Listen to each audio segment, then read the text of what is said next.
Good evening, everyone. This is the first program of CIC this year. So, wish you all a very, very happy new year. And we hope to see you all again, through many programs this year. Today, we have a very senior, articulate, and a very experienced dancer here with us. Let me invite Neena Kotari, Program Committee Chair of CIC, to welcome the speaker and start the session, please. Thank you so much, Vanita. Welcome, Valli. We're really excited to have you with us today. Alarmel Valli is a leading Bharatanatyam dancer and choreographer, internationally acclaimed for her ability to turn a traditional grammar into a subtle, deeply internalized personal dance poetry. Trained by the legendary gurus Pandanallur Sri Chokkalingam Pillai and his son, Pandanallur Sri Subbaraya Pillai, her distinctive dance style that has been described as classical and yet contemporary, precise and poetic. She is a pioneer in the interpretation of Sangam poetry in dance. Her study of music under Srimati T. Mukta helped her evolve an intensely musical dance style. Amongst the numerous awards received by her are the Padma Shri and the Padma Bhushan from the President of India and the Chevalier of Arts and Letters from the French government.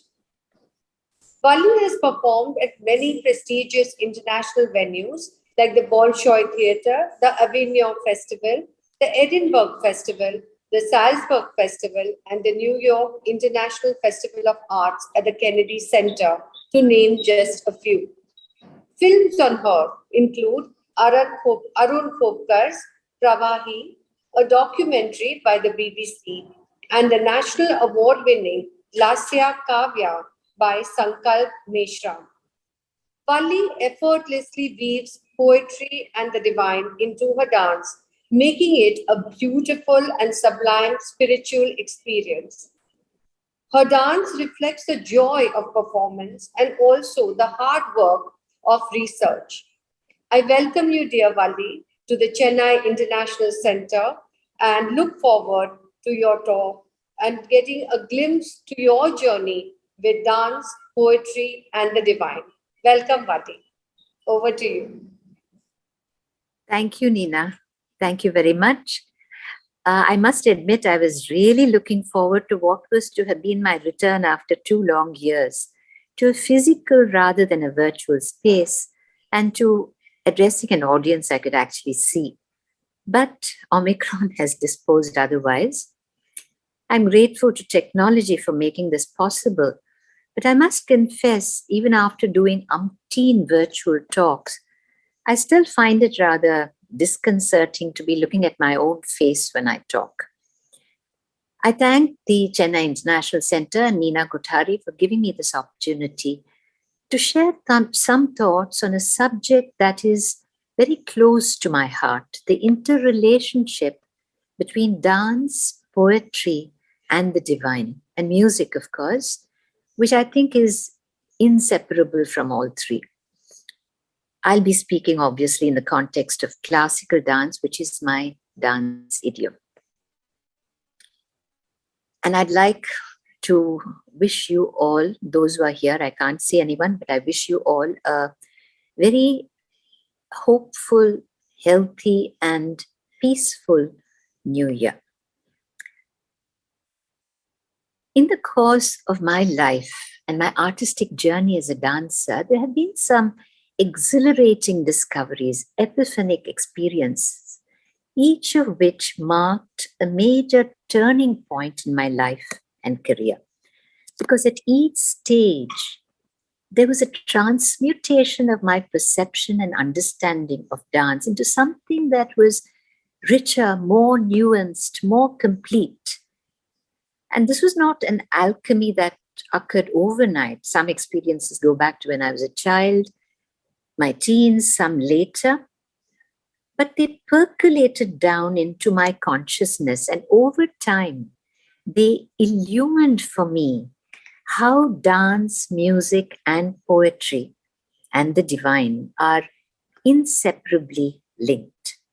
And today, my awareness of this vital connection lies at the very heart of my approach to dance, the dance ideal to which I aspire, which is dance as visual music, as visual poetry, and, if I may say so, as a prayer with one's entire being. If you're wondering why I am giving so much importance to these subjects, apart from the fact that they are very dear to me, I feel it is the level and the intensity of the poetry, the musicality, the richness of inner beauty and truth that we bring to our work, or an artist brings to her work, which marks the difference between mere virtuosity and physical brilliance that can astonish, excite certainly, and art that can uplift and touch your soul. I've had the great privilege of seeing musicians, poets, and seekers, illustrious artists who allowed you, momentarily at least, to catch glimpses of the divine. In fact, my first and most intense experience of dance as visual poetry was at the Music Academy in 1973, the year that Balasaraswati Amma, the legendary dancer T. Balasaraswati, received her Sangeeta Kalanidhi Award. And a sequence from that performance is indelibly etched in my mind. She did a padam called Unnai Tuda Nippinen. Before the dance began, she would stand at the mic to one side of the stage and sing the song with some of the sancharis, the poetic elaborations. In the Tamil padam, the heroine sends her Sakhi, her friend, with a message to the beloved. But when the friend returns, suspiciously disheveled, she says, I sent you to him with a message, but you come back with your hair that was knotted and combed, all disheveled. What really happened? Tell me the truth. I doubt I understood the full import of the song at the time, but her elaboration of just two words is still etched in my mind. Vari mudin, the hair that was combed. Image after image of hair being combed, plaited, unraveled, knotted, again unraveled. Each was echoed and mirrored by one musical phrase after another, until at one point there was no separation in my mind between the visual and the oral. I could not distinguish between the music and the dance, between music and text, between the dancer and the dance. It was all one, because I think that she was able to directly transmit the dance to us as a holistic experience, a seamless coming together of what I think of as the poetry of word, melody, and movement. For me, Balama epitomized dance as visual poetry, visual music, and prayer. Y.B. Yeats famously asks in one of his poems, O body swayed to music, O brightening glance, how can we know the dancer from the dance? I feel he could have been speaking about Balasaraswati Amma. Speaking of poetry and dance, I need to acknowledge the most powerful, important influences that shaped my response to it, that enhanced my understanding of it. I'm sometimes asked by students, how do you interpret a poem lyrically rather than as a linear or overly dramatic narrative? What are the methods and principles that you follow?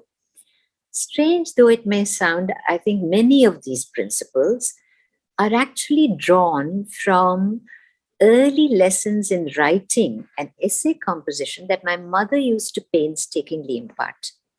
You know, time and again, she would stress the importance of honing my language skills. She would encourage me to be more idiomatic, to use metaphors to convey subtle ideas, that was, and to be eloquent, but also precise, to edit ruthlessly. And at all costs, she'd tell me, avoid meaningless jargon. In fact, if I happened to write something that was pretentious, she would immediately chide. She'd say, if you're not sure of exactly what you're going to say, then don't say it. Don't try to cover up your ignorance by mystifying people with high sounding phrases. Her words still ring in my ears. And I'm always astonished by how closely, how faithfully all these principles for cultivating a good writing style apply to dance choreography. Because dance is also a language of communication. And when you train yourself to craft language and to express yourself well in one language, I certainly believe that we can apply those same rules to another. Time and again, I have told my students that dance is a language of self-expression, which a dancer must internalize deeply. At least that's what I believe, to write their own dance poetry. So my answer to the student's question is, if you aspire to be a poet in dance, then read as much poetry and literature, as many interesting books as you can. Immerse yourself in it. Not merely as a means to an end, just because you want something to find something new to choreograph at that moment. Over the years, I have been drawn, or rather I have drawn from diverse poetic sources for my choreography. Poems, verses, chants across the ages in different languages. In fact, there was even an English poem once by Arundhati Subramaniam, which I choreographed and presented. But in this context of epiphanic moments and important turning points in my dance journey, I think that my discovery of Sangam poetry and the great joy of working with these unique poems ranks as one of the most enriching and transforming experiences in my life and career. And so I would like to speak about it. Some 35 years ago, my mother came rushing out of her room with a book in her hand, and she said, Valli, just look at this poem. It seems to be written for dance. And this poem was Unnuni Vikinan. It was a humorous poem that captured the first stirrings of romantic feeling in a young girl. That delicate moment of transition between childhood and adolescence. For me, it would definitely qualify as what they call an aha moment. And Unninir was my first experience of working on the music for a poem, because until then I'd performed sung poetry. It was fascinating reading and rereading the poem, becoming aware of both the visual and the tonal shifts. Because they change and suddenly visual images come flashing into your mind. You hear a different tone.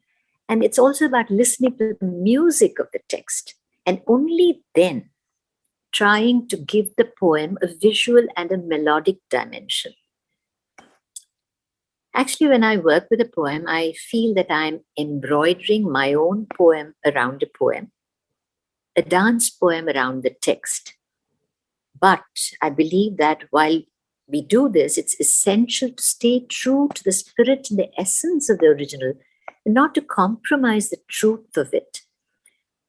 Speaking, just one more point I'd like to make about the way we work to give the poem various layers, melodic and visual. Prema Ramurthy, my musician, I used to tell her, Prema, give me a B swara. Give me something to evoke a storm.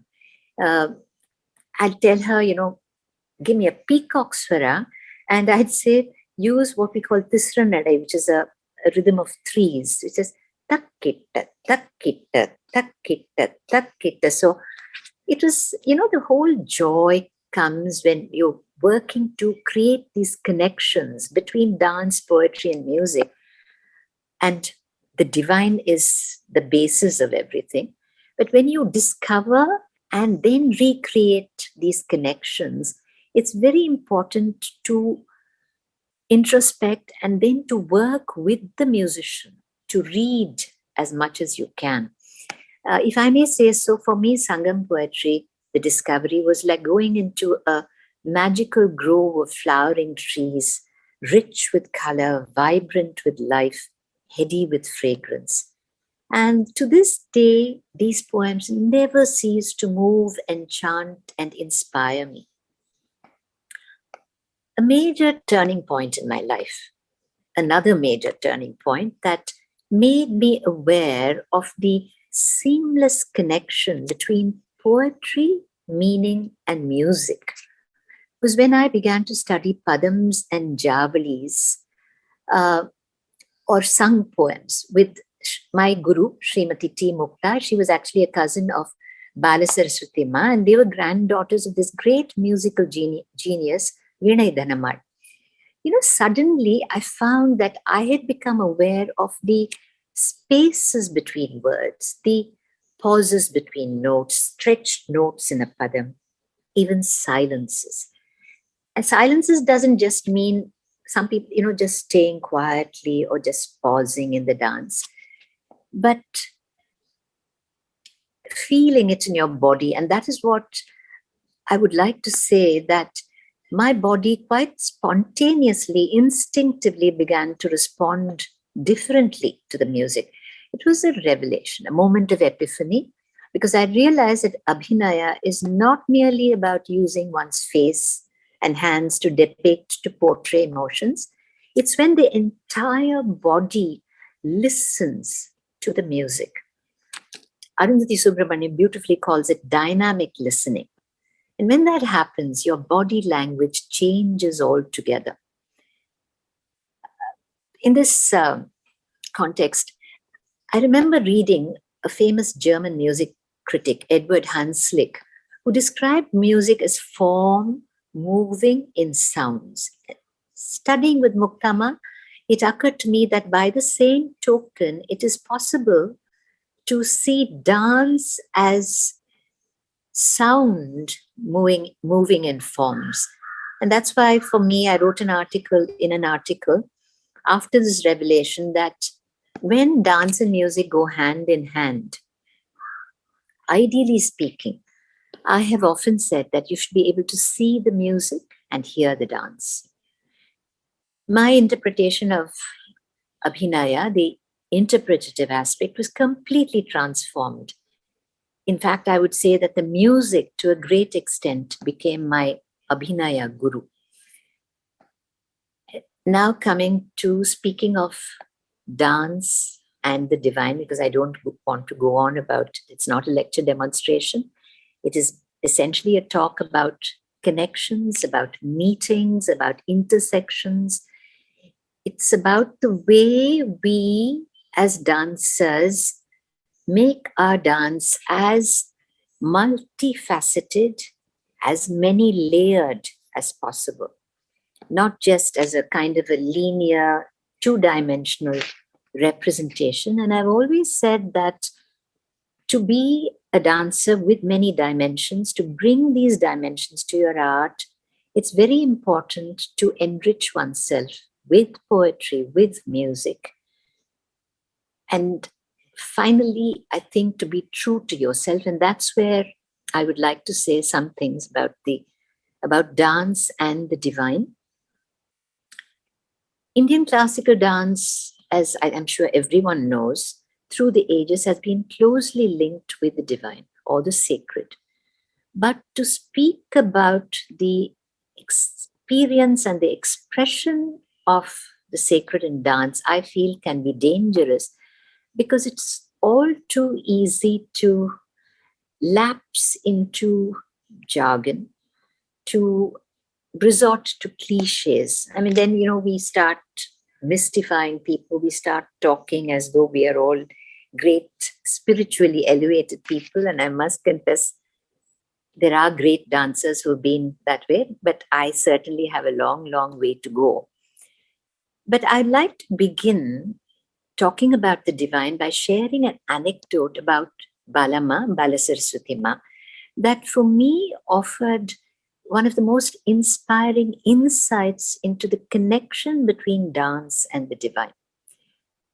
In my teens, I once heard her say something. It was a chamber concert. She was sitting in front. My mother was, and I was seated with her daughter Lakshmi Knight. And it's something which I have never forgotten.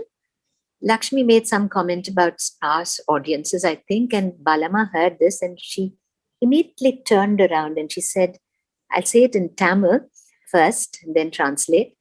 நான் எவ்வளவு சொல்றது கச்சேரிக்கு யார் வராங்களோ வரலையோ யார் ரசிக்கிறாங்களோ ரசிக்கலையோ இதெல்லாம் முக்கியம் இல்லை இந்த கலை உனக்கும் அவனுக்கும் இருக்க உள்ள தொடர்பு, she said. That means that it doesn't matter who attends your performance or not. It doesn't matter who appreciates it or not, because this art is the link between you and your maker. And she said it with such total searing conviction. Even as a callow young woman, I was, I think, in my teens then. When she danced, I could feel and respond to the divinity in her. I'd like to read a poem by a 12th century Bhakti poet, a philosopher and a social reformer, Basavanna. In his poem, he says, "The rich will make temples for Shiva. What shall I, a poor man, do? My legs are pillars, the body, the shrine, the head a cupola of gold. Listen, O Lord of the meeting rivers, things standing shall fall, but the moving ever shall stay." This idea of the body as a temple finds expression, I think, in various doctrines, both in Christianity, Hinduism. But the comparison I felt was particularly appropriate to dance. But the comparison I felt was very, very meaningful for dance because Stavara, the immobile standing temple, represents an external aspect of worship, a symbol in brick and stone, which houses the deity on which divinity is invoked and worshipped. In dance, the body is the moving temple, which houses the divine. And just as the architecture, sculptures, paintings, and icons draw our mind towards the sacred, the dancer, using her codified vocabulary of movement, of dance, reaches within to access the divine. Critics of classical dance often point out that dance is now migrated from the temples to the theaters. And the context of ritualistic temple worship has ceased to exist. So in this change scenario, is sacred dance just an imitation? Does the dancer merely mimic the experience of the sacred? Well, I think in today's commercialized dance scene, it is possible for dance to become just that, to become a mimicry. But this depends entirely on the dancer, their ability and will to connect to the truth of their art. So that it's not about seeking deliberately to impress, but about creating a wow factor. It's about forgetting yourself in the art. 40 years ago, when the Chidambaram festival was first convened, it was a momentous occasion for dancers because we were being allowed to dance inside the temple precincts after 50 years or more. For me, the greatest boon was when I was told that the day after the performance, I could dance directly in front of the Sannidhi. The space allocated was directly in front of the Sannidhi, Nataraja Sannidhi. And the song I had chosen was by a great Bhakti poet, Gopalakrishna Bharati. And it was Yenneramum Undan Sannidhi. Let me always stand in front of your sanctum, O Lord. And in this great devotee, Nandanar's impassioned plea to Lord Nataraja, there is a world of agonized longing, the overwhelming existential hunger of the devotee for the divine. When I began dancing, the curtain was shut and the deity was being adorned for worship. Suddenly, the thirai was flung open. Lord Nataraja was revealed in his golden effulgence, lit by the glow of the Deeparadhane, the camphor lamp. The priests began their chants. People were crying out, hands raised in worship. Om Namah Shivaya, Shiva Shivaya.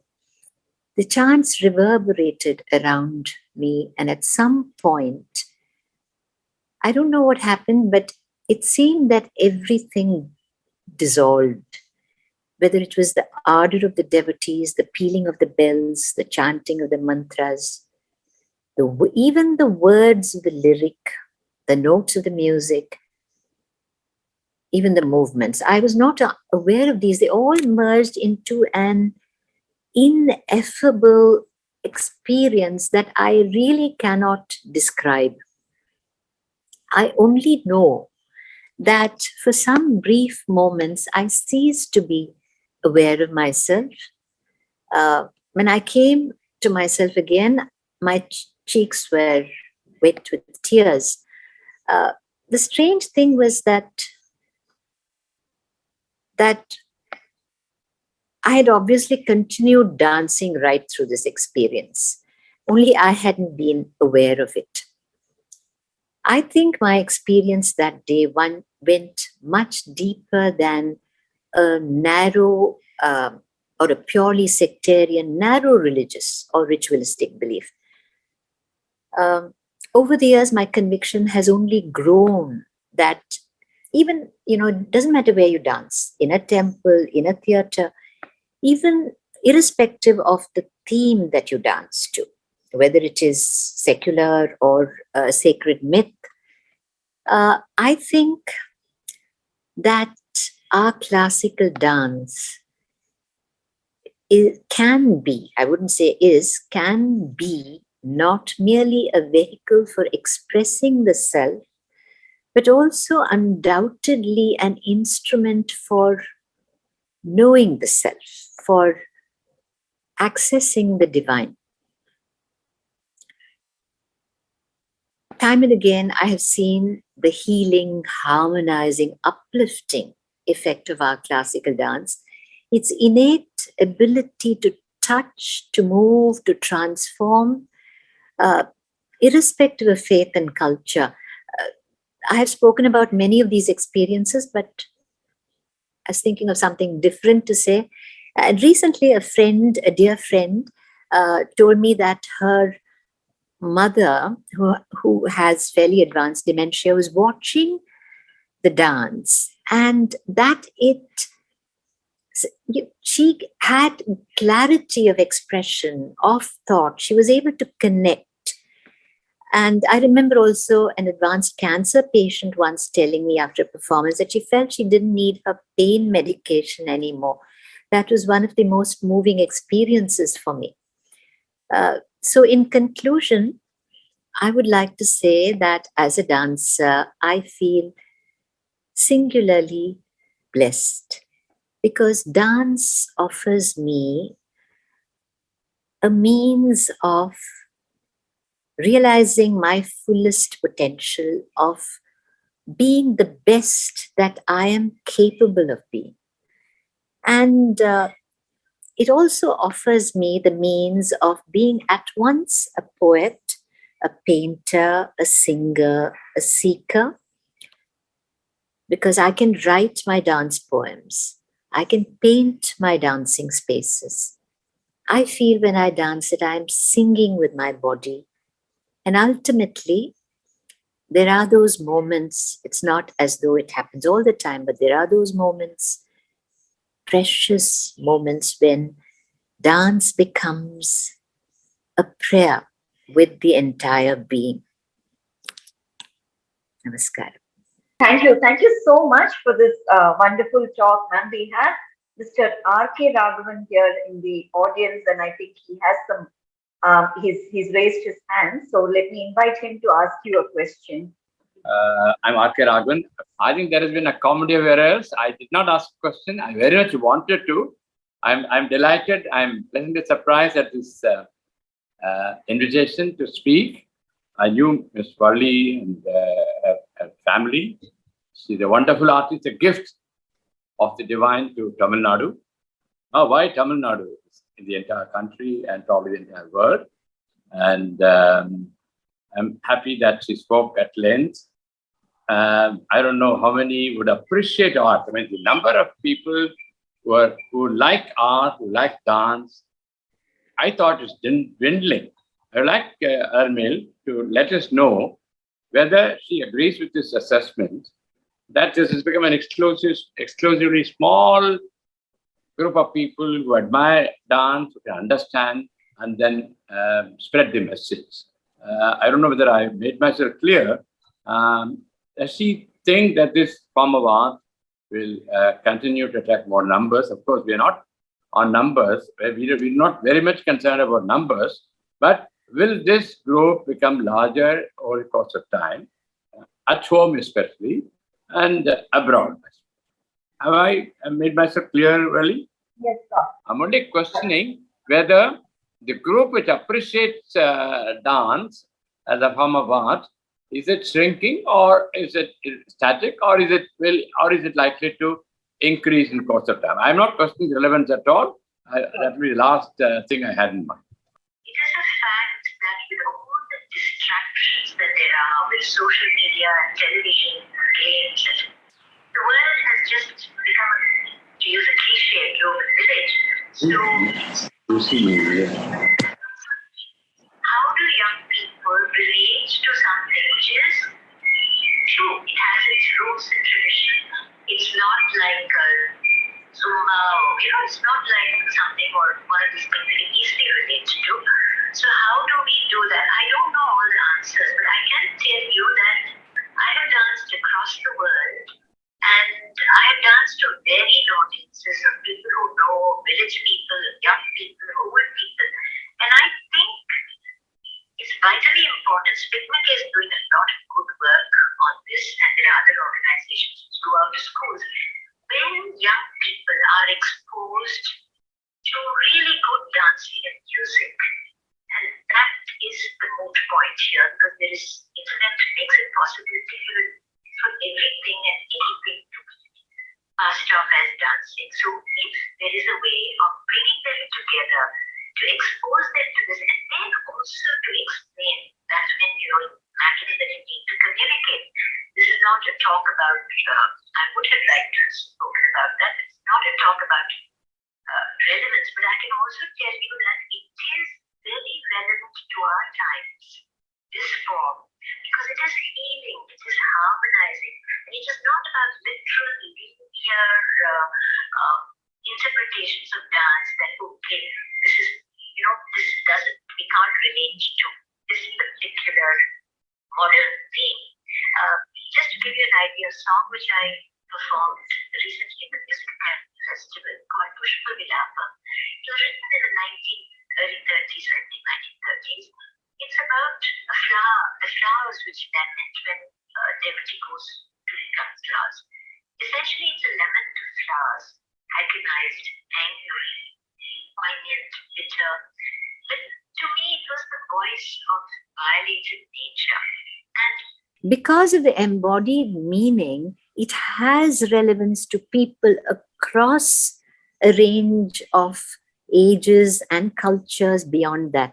So I think it's important that we as dancers take on more responsibility to interact with the young, to tell them that this is not some strange language that they cannot relate to.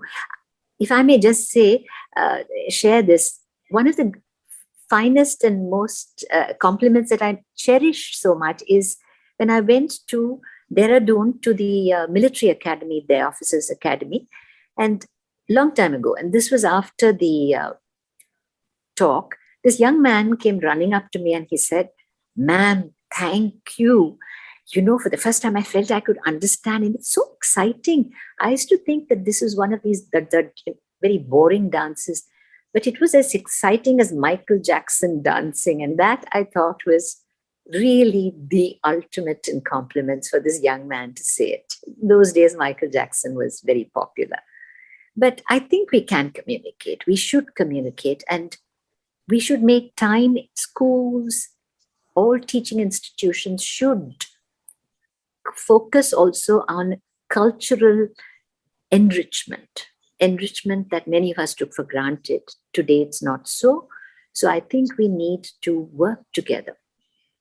He's right about the fact that audiences are diminishing, but part of the problem lies with us.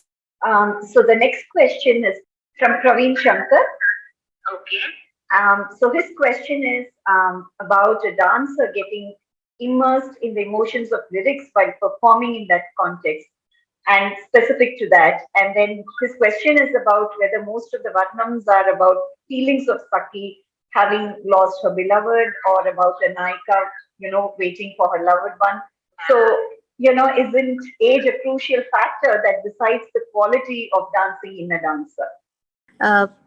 Yes, age matters, but that is not to say don't learn these pieces when you're young. You can. And slowly, it's like the unraveling of layer after layer.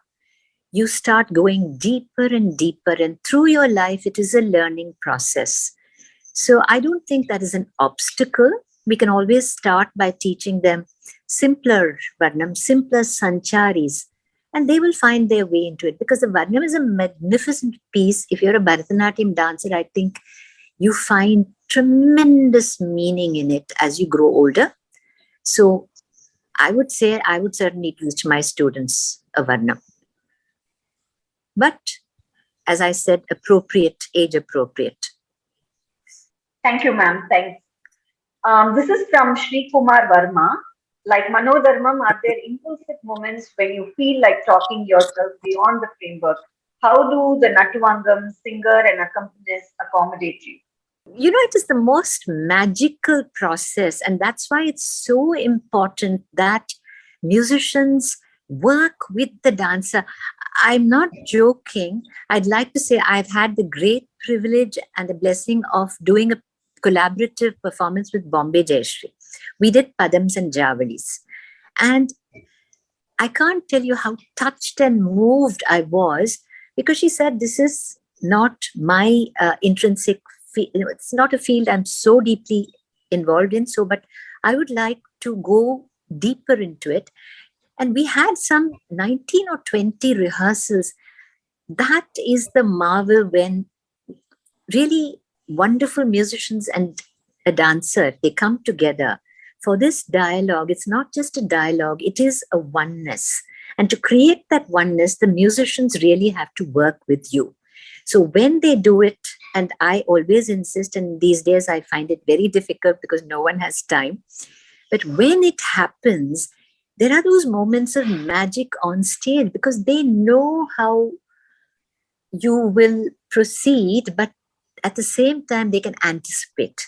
So when you go off and there is a particular movement you're doing, a good singer who is in tune, who's empathetic, will be able to also soar with you or flow with you. And I think that is why dancers and musicians should really work together until we are in the same stream of consciousness. And to be in the same stream of consciousness takes time, effort, involvement, and willingness to aspire for that level of oneness. See, Balama's greatness was she was singing. She's such a great singer, And the fact that her mother, her brothers, they were all there. They knew what was happening. So whatever Manodharma you did, they would never be left behind. I've had very good musicians, and the blessing and the boon of people who worked with me very, very closely through my growing years. And for that, I think it's my past karma. So yes, they can flow with you, but not if they have 2 rehearsals and they come there. Then you have to flow with the musician, meaning the dancer will have to do what she's doing, the singer will be singing. The twain may not necessarily meet. So that's what sometimes happens. Thank you very much for a lovely talk, and we sincerely apologize for all the audio glitches today. It's totally unexpected and beyond our control. I'm sure you understand. But thanks for. But may I just say thank you and Nina and the Chennai International Center for giving me this opportunity to relate to people who are so responsive and who asked such wonderful questions. And I don't know if I answered them accurately, but I hope something came through. And thank you for giving me this opportunity. It was a very happy experience, even if virtual. Thanks everyone for joining today. It was a pleasure seeing you all, and hope to be back again. We'll send you mailers about the upcoming event shortly. Thank you.